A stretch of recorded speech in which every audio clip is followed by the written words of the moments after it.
Have you ever felt your heart pound for someone you know you shouldn't even think about?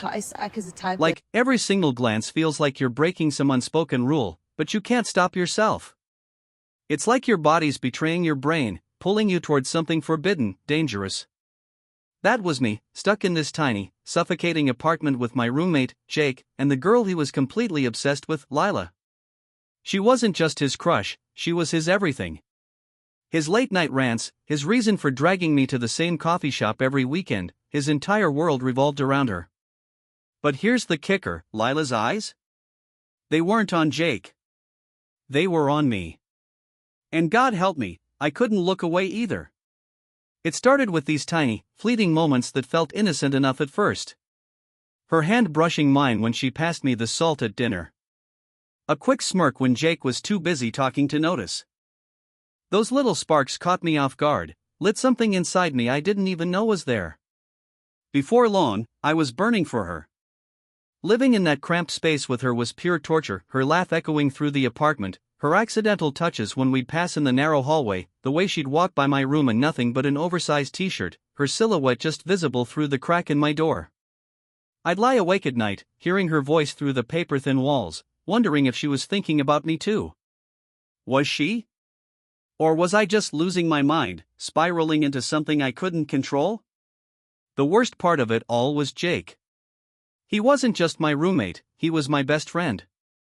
We'd been through it all together, late-night talks about life, helping each other through job losses, even supporting him when his parents split up. Betraying him wasn't just wrong, it was unthinkable, like cutting out a piece of my own soul. But Lila, she was this magnetic pull I couldn't shake. Every single day, the tension between us grew heavier, thicker, like a storm cloud waiting to unleash hell. One wrong move, one slip, and everything, our friendship, our home, our sanity, would go up in flames. And then, one night, it did. One single moment changed everything, and I'm still not sure if I regret it or if I'd do it all over again. How do you keep yourself from wanting something that's right there, staring you in the face every day, daring you to cross that line? Stick around, because this story isn't just about desire, it's about guilt, loyalty, and the kind of secrets that can rip your entire world apart. Let's rewind to how this whole mess began. I'm Ryan, 26, just another guy trying to carve out a life in a city that seems hell-bent on breaking dreamers like me. Jake and I had been roommates for about a year, sharing this tiny two-bedroom apartment that was barely holding together. Creaky floors, a kitchen so small you could barely open the fridge without hitting the counter, walls so thin you could hear every word of Jake's late-night phone calls with his mom or his buddies. It wasn't much, but it was ours, and we made it work. Jake was the kind of friend you don't find twice loud, loyal, always ready with a cold beer and a terrible joke that'd make you laugh anyway. We were tight, like brothers, the kind of bond you think nothing could break. Then Lila walked into our lives. Jake met her at some open mic night downtown, and from the moment he laid eyes on her, he was a goner. Lila was 24, with this effortless, almost dangerous charm, dark hair that fell in loose waves, a laugh that could stop a room cold, and eyes that seemed to see right through you, like she knew your secrets before you even admitted them to yourself. She worked as a barista during the day, but at night, she was an artist, always carrying this beat-up notebook filled with sketches that felt like glimpses into her soul.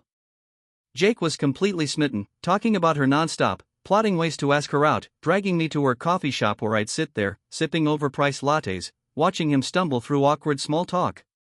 At first, I didn't get the hype. She was just another girl Jake was chasing, right? But then everything changed. Lila's lease fell through, and Jake, being the guy he is, offered her our couch. Just a couple weeks, he said, like it was no big deal. Weeks turned into months, and suddenly, our little apartment wasn't just me and Jake anymore. It was me, Jake, and Lila, her stuff spilling into every corner, her voice filling the air, her presence impossible to escape. I tried to keep my distance at first. I'd hole up in my room, scroll through my phone, avoid the living room where she'd sit cross-legged on the couch, sketching or laughing at Jake's dumb jokes. But when you're sharing 800 square feet with someone, there's no such thing as distance. We'd bump into each other in the kitchen, her elbow grazing mine as we reached for the same mug, her fingers brushing mine when I handed her a plate. She'd catch my eye when Jake was going on about something random, and we'd share this tiny, secret smile like we were in on something he wasn't. I told myself it was nothing, just friendly vibes. But if it was so innocent, why did my heart race every time she was near? The unease started creeping in, slow but relentless. Jake was my best friend, and here I was, noticing things I had no business noticing, the way Lila's hair caught the morning light through the kitchen window, the soft hum of her voice when she washed dishes, the way her gaze lingered on me just a second too long when Jake wasn't looking. Every thought felt like a betrayal, like I was stealing something from him just by letting my mind wander. But I couldn't stop. And the worst part? I started to think she felt it too, those stolen glances, those moments that felt too charged to be accidental. It was like we were both holding our breath, waiting for something to break. The tension in that apartment became its own entity, wrapping around us tighter with every passing day. Jake was completely oblivious, still plotting his big move to win Lila over a candlelit dinner, a playlist of her favorite songs, the whole cheesy rom-com package. He'd ramble on about it, asking my advice, not noticing how my responses got shorter, how I'd steer the conversation anywhere else. Meanwhile, Lila and I were caught in this silent, dangerous dance, one we never talked about but both felt in our bones. It started with these small, fleeting moments that I could almost write off. One night, Jake was out grabbing takeout, and Lila and I ended up alone in the living room. She was sketching, her pencil making soft scratches against the paper, while I pretended to read some book I wasn't even absorbing. "You're quiet tonight," she said, not looking up, her voice soft but teasing, like she was testing the waters. That simple sentence hit me like a shockwave, my pulse spiking as I mumbled something about being tired. She just smiled, this knowing little smirk, like she could see right through my lie. That was the first time I felt it, the pull, the danger, like we were standing on the edge of a cliff, one step away from falling. Then came the late-night talks. Jake worked late some nights, leaving Lila and me alone in the apartment.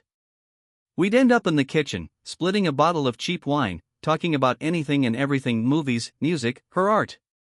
But those conversations started to shift, getting deeper, more personal. She'd open up about her dreams, her fears, how the city sometimes felt like a cage she couldn't escape. I found myself opening up too, more than I ever meant to, telling her about my own doubts, my struggle to find something real in this chaotic, relentless life. Our words started to feel like confessions, each one pulling us closer, making the air between us heavy with things we weren't saying. One night, it went too far. Jake was asleep, and we were in the kitchen, the only light coming from a flickering bulb above the stove. Lila was talking about a painting she was working on, something about longing and restraint, her voice low, almost a whisper. When she looked at me, her eyes locked onto mine in a way that made my chest tighten, like all the air had been sucked out of the room. "You ever want something you know you can't have?" she asked, her words hanging there, heavy and loaded. My mouth went dry.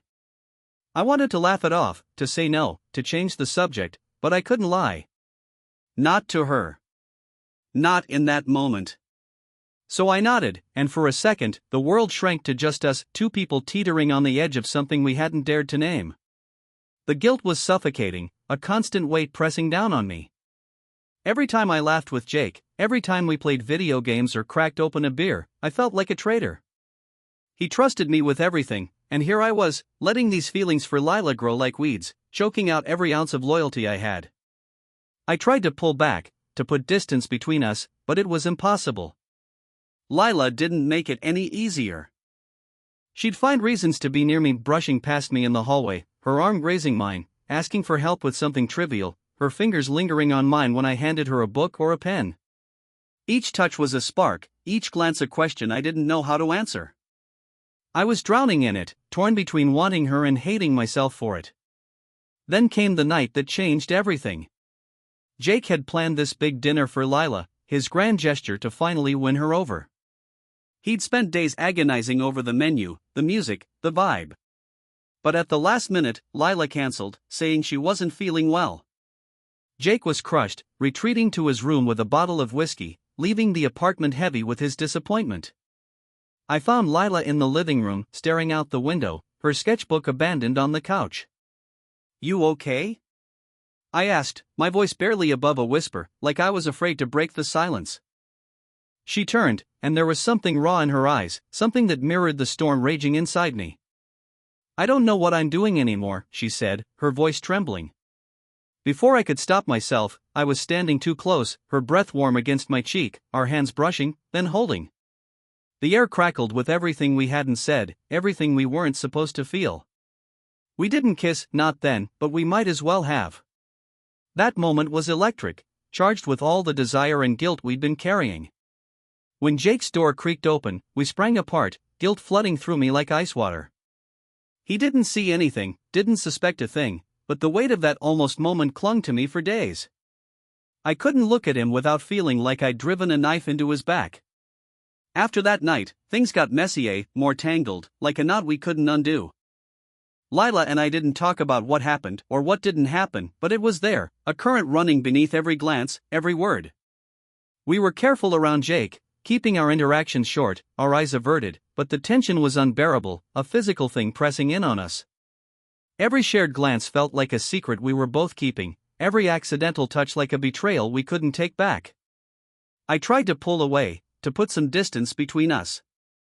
I'd stay late at work, crash at a friend's place when I could, anything to avoid being in that apartment with her. But you can't run from someone living 10 feet away, not when every creak of the floorboards, every laugh through the walls, reminds you they're there. Lila, though, she didn't pull back. If anything, she leaned in harder, like she was testing me, daring me to break. She'd leave her door open while she painted, music drifting into the hallway, knowing I'd have to pass by on my way to the bathroom or the kitchen.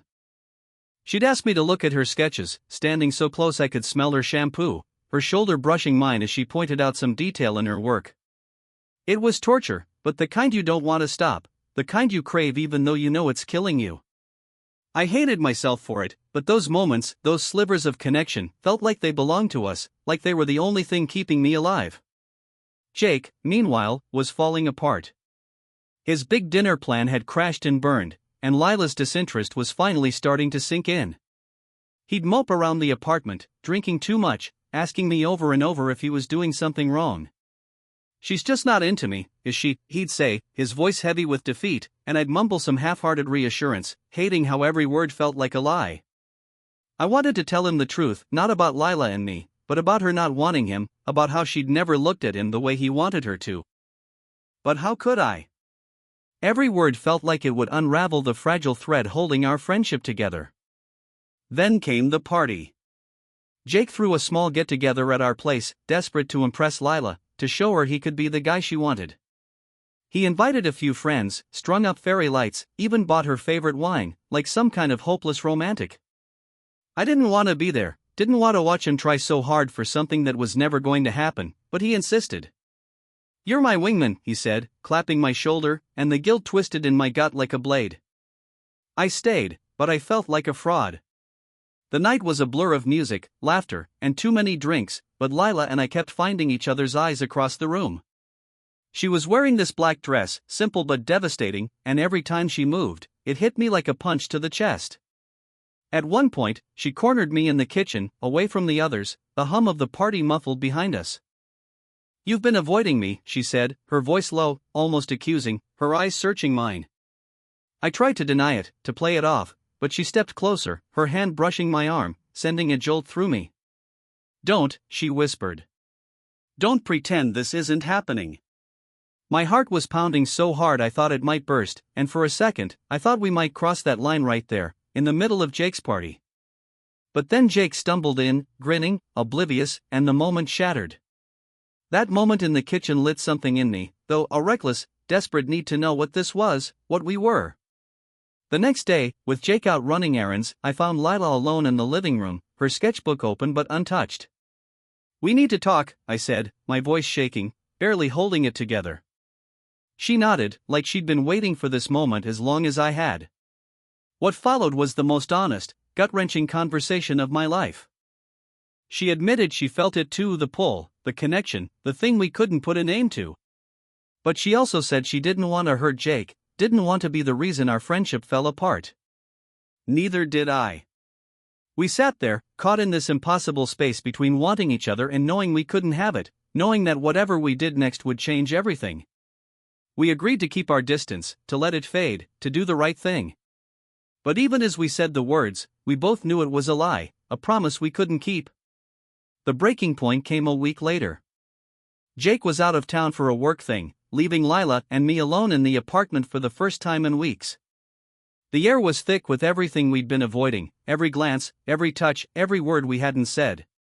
We tried to act normal, watched a movie, made small talk over coffee, but the tension was a living thing, pressing in on us, making it hard to breathe.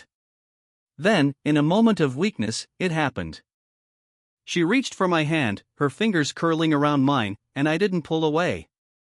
We kissed, and it was everything: fire, relief, guilt, all crashing together in a single, earth-shattering moment. It was like the world stopped, like nothing else mattered but the feel of her against me, the taste of her lips, the way her breath hitched like she was just as lost as I was. But as soon as it happened, we both froze, the weight of what we'd done slamming into us like a freight train. We pulled apart, staring at each other, our breathing ragged, our eyes wide with the realization of what we'd just done. That kiss was the end of everything. The next morning, Lila was gone. Not just out for the day, gone. Her room was empty, her stuff packed up, nothing left but a note on the counter saying she'd found a new place and needed space. No goodbye, no explanation, just a few scribbled words that felt like a punch to the gut. I stood there, staring at that note, feeling the silence of the apartment close in around me. The storm we'd been dancing in was over, but it left nothing but wreckage in its wake. Jake came back from his trip and was gutted, his face crumpling when he saw her empty room. He thought it was his fault, that he'd pushed her away, that he'd done something wrong. I let him believe it, because telling him the truth, that Lila and I had crossed a line, that we'd betrayed him in the worst way, would have destroyed him. I couldn't do that to him, not after everything we'd been through. But the guilt, it's a living thing, eating at me every single day. I see it in the mirror, in the empty space where her sketches used to be, in the way Jake's laugh doesn't sound the same anymore, like a piece of him broke when she left. I wonder where she is, if she's okay, if she thinks about that night, that kiss. I wonder if I was just a moment for her, a fleeting mistake, or if it meant as much to her as it did to me. Here's the thing about forbidden feelings: they don't just vanish when the person does. They linger, like a bruise you can't stop pressing, a pain you keep coming back to because it's all you have left. I betrayed my best friend, even if he doesn't know it, and that truth sits heavy in my chest, a weight I can't shake. And the worst part? If I could go back to that moment, that kiss, I'd do it again, just to feel that fire one more time, to feel alive in a way I haven't since. What would you do if you were me? Would you chase that spark, even if it meant burning everything you cared about to the ground? Drop your thoughts in the comments. I need to know I'm not the only one wrestling with this kind of mess. If this story hit you, share it with someone who gets it, someone who knows what it's like to want something you can't have. These kinds of secrets, they need to be heard, need to be let out into the world. And if you've ever been caught in a forbidden pull like this, tell me, how did you survive it? How do you keep going when the guilt and the longing are all you've got left?